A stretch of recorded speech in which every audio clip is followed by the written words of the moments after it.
एक गांव में देव शर्मा नाम का एक साधु रहता था और उस साधु जो है वो क्या करता था, अपने साथ एक पैसों की पोटली रखता था और उस पैसों की जो पोटली है ना, उस पैसों की पोटली पर एक ठग की नजर पड़ गई। अब उस ठग ने क्या किया, एक दिन साधु के पास आया और बोला, ओम नमः शिवाय गुरुजी, मुझे अपनी शरण में ले लीजिए और मेरा उद्धार कीजिए। अब साधु जी ने जो है उस ठग को अपना शिष्य तो बना लिया, ठीक है, लेकिन उस पर विश्वास नहीं कर पा रहे थे। लेकिन वही कहते हैं ना भाई, चापलूसों की आजकल कमी नहीं है। उस ठग ने अपनी चिकनी चुपड़ी बातों से और अपनी चापलूसी से विश्वास तो जीत लिया उस साधु का, है ना।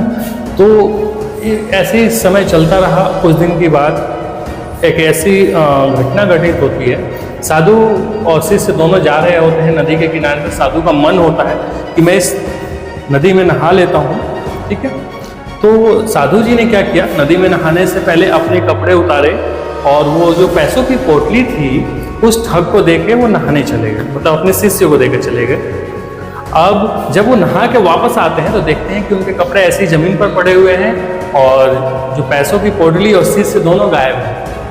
तो साधु को ये समझते देरी नहीं लगी कि शिष्य जो है पैसे लेके भाग गया। तो इस कहानी से हमें दोस्तों ये शिक्षा मिलती है कि चापलूसी से हमेशा सावधान रहना चाहिए, जो बहुत चिकनी चुपड़ी बातें करके आपके करीबीपन यानी अपनेपन का ढोंग मतलब रचाते हैं, बताते हैं। इतनी चिकनी चुपड़ी बातें करेंगे कि उनसे अपना तो कोई है ही नहीं, उनसे अच्छा तो कोई है ही नहीं दुनिया में। तो मैं ये नहीं कह रहा कि सभी लोग इतने खराब होते हैं, लेकिन फिर भी आपको सावधान और अलर्ट रहने की ज़रूरत है। ये इस कहानी का सारांश है।